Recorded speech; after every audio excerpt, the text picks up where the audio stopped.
সরে যাও, সামনে থেকে সরে যাও, আমি কিছুতেই বিয়ে করতে পারবো না। বস আবার পালাবে মনে হচ্ছে। ছাড়ো, আমাকে এখান থেকে যেতে দাও প্লিজ। এই ড্রামা যে আর কতদিন দেখতে হবে কে জানে। আরে আরে ধরো ওকে, বিয়ে কিভাবে না করে দেখে নেব। ছাড়ো আমাকে, বিয়ে আমি করতে পারবো না। ইয়াসের বাচ্চা, দাঁড়া বলছি। আউ, দিনের বেলা কি দেখতে পান না নাকি? দাঁড়িয়ে আছো কেন? ধরো কে। খাবার নষ্ট করার জন্য 5,000 টাকা জরিমানা দেন। কি হলো, যাও তাড়াতাড়ি যান এখান থেকে। কোথায় যাব, কেন যাব আমি আপনাকে নিয়ে? জরিমানা হিসেবে 5,000 কেন, 50,000 দিতেও রাজি আছি। যাও প্লিজ, বাই বাই। নামুন, এখন আমাকে 50,000 টাকা দিন। নাও, পুরোটা নিয়ে যাও। থ্যাংক ইউ, আসি। এটা কি কি খাবারের দাম মাত্র 2,000 ছিল? ইডিয়েট। বস, বাসা পাওয়া গেছে। সমস্যা হচ্ছে আপনাকে এখানে শেয়ারে থাকতে হবে। হ্যালো রাজু। মাম্মা বলো, তাড়াতাড়ি নিচে আসো। আজকে মাম্মা তোমাকে বাইরে খাওয়াতে নিয়ে যাব। আমি যা বলবো আমাকে তাই খাওয়াতে হবে। ওকে চলো, লেটস গো। এটাই কি বাসা?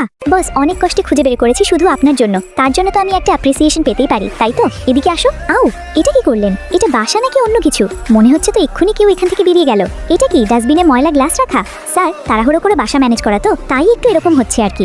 রাজু, এই সব খাবার আমাদের শেষ করতে হবে। শুরু কর। চল চল, আর খেতে হবে না। এই স্মেলটা কিসের? মনে হচ্ছে আমরা ছাড়া অন্য কেউ আছে এই বাসায়। মা, তুমি কি নতুন বাবা নিয়ে এসেছো? রাজুর বাচ্চার দ্বারা তোকে আমি। মা, আমি জাস্ট মজা করছিলাম তোমার সাথে।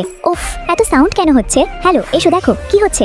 মনে হচ্ছে এটা ফ্যামিলি বাসা। পার্ট 2 দেখতে চাইলে লাইক সাবস্ক্রাইব প্লিজ।